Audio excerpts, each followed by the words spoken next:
As the weather outside slowly but surely warms up, it's time to prepare your yard for wildfire season. CTV's Miriam Valdez-Carletti has tips to keep your yard and trees healthy.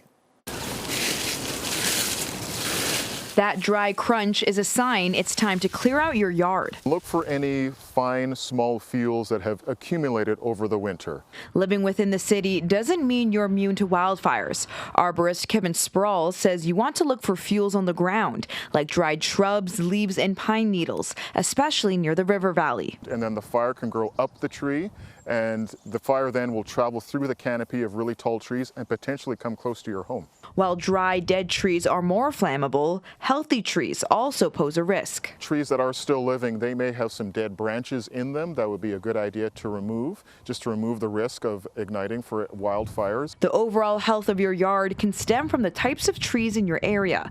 Creekside Home and Garden owner Brock Friesen says planting the same trees as your neighbors can be a bad idea. That does create disease pressures, even if it's a variety that's not known to be. You've heard the term biodiversity.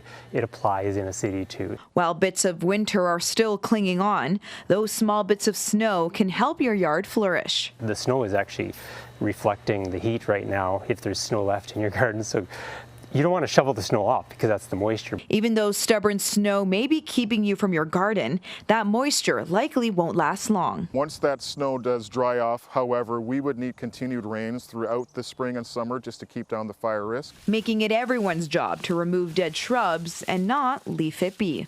Miriam Valdez-Carletti, CTV News, Edmonton.